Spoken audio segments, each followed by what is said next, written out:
So what's up everybody, Byron here from ETA, and this is my initial impression of the Smith and Wesson M&P Carry Comp polymer frame compact pistol. So this is not necessarily an unboxing per se, because I've already taken it out of the box. 15 round magazines, comes with two, comes with a bunch of different palm swells. Has a beautiful set of sights.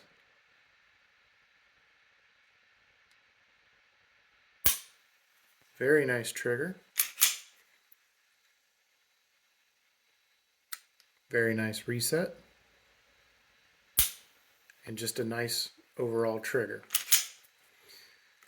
A little bit of take up. That's with every single pistol ever. Something you might want to check on these. I've seen a bunch of the review videos where people have stated that sometimes there's an interaction between the slide stop and the trigger. As you can see, that's not the case. Has a tritium front sight, blacked out rear sight. These are the night fusion sights. They are steel, which is nice. Does have your standard Picatinny light rail.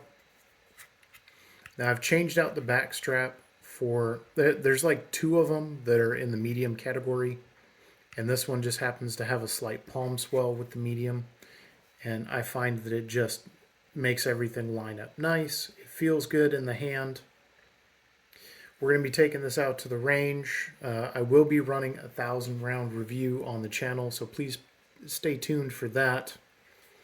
We're taking it out to the range today, and we're going to put probably 300 to 400 rounds through it. Just put it through its paces. If this shoots anything like the Shield Plus, then holy shit, this thing is going to be amazing. Couple of very small gripes right off of the bat that I wish Smith could have done a little better. This machining is it is beautiful, and for anybody to say different, well, I mean, I guess art is in the eye of the beholder, but it's very beautifully machined. See, my finger's stuck. These are very aggressive texturing all around here. I kind of like the little pull flap just because it's easy to manipulate the pistol. Of course, if you have an optic, you just run it off the optic. I did try to put a Holosun 407K on that, and I was not very happy with how the sights were in regards to the Holosun, so I will be running this with irons for now. The Shield Plus Carry Comp, which is the little brother to this bad boy right here, and look at that port, by the way. Isn't that nice? It is a beautiful gun aesthetically and mechanically, in my opinion. This works really well. Understand that the purpose of this is not recoil reduction per se, but it is to give you significantly easier follow-on shots. Again, I haven't shot this particular pistol today. Some of you may ask, why did I go with the polymer frame versus the metal frame? And the answer is, you know, I held the metal frame in my hand. It feels nice, but I just don't feel it's for me. This I feel is more in line with what I was looking for. Nice compact grip frame and just a good overall pistol. I have no intentions to carry this pistol. However, if you guys request it, I will get a Certum in the waistband holster, and I will carry this pistol for probably a month or two, and I'll let you know how it feels on a day-to-day basis. But really, I got the Shield Plus as a carry gun, and this is going to be a range gun and a, you know, occasionally shooting matches and things like that. Overall, I really like it. It's got ambi slide release. You can swap your magazine release to the other side if you so desire, and God hates you. Very easy to take down. Lock it to the rear. Flip the takedown lever. Obviously, clear the gun, and then that's all she wrote. But if you look inside, very nice machining.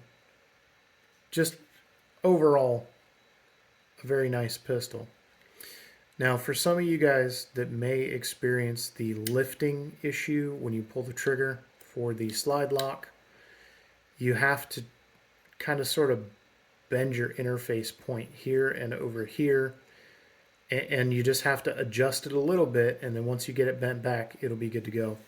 Another thing, the M&Ps and the Shield Pluses are kind of infamous for, make sure that when the trigger comes back, you get a full engagement, and it's not just engaging the corner.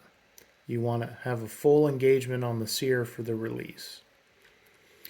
Not all of the pistols exhibit that behavior, but there are some models that do. It's just something to be aware of. Something you might want to check, I don't know, before you take it home from the gun store. Just a subtle little hint. And get in there, you. There we go.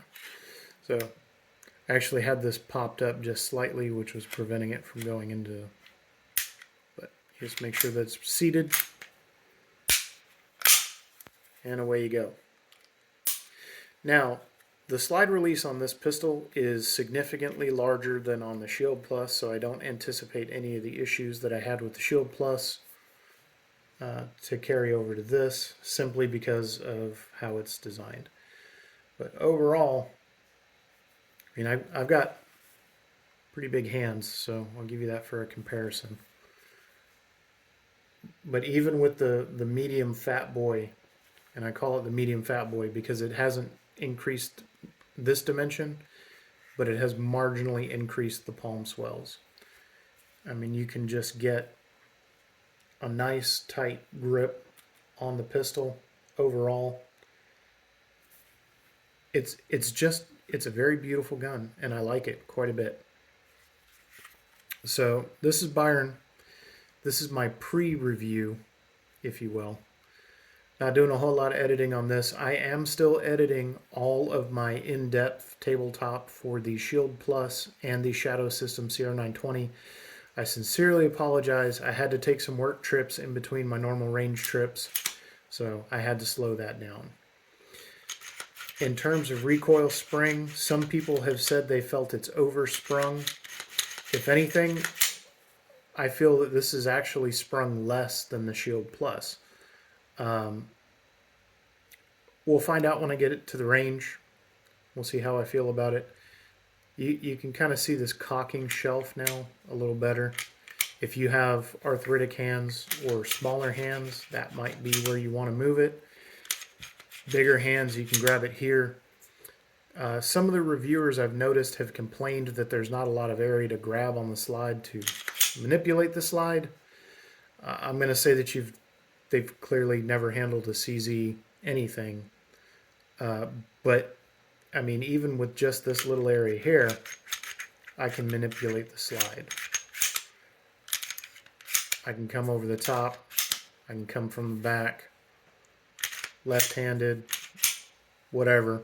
It's not a big deal. Of course, if you have an optic, you just run it off the optic, which is what a lot of people do. Anyway, I'm Byron. Let's check out that trigger pull one last time here.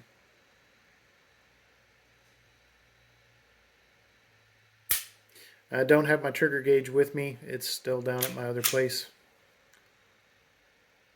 But I'll just show you. You got travel, and you just hit a nice solid wall. There's no rolling break like some of the Glocks exhibit. It's just a nice, clean wall. Show you that reset one more time. It is an audible and a tactile reset. Do that again.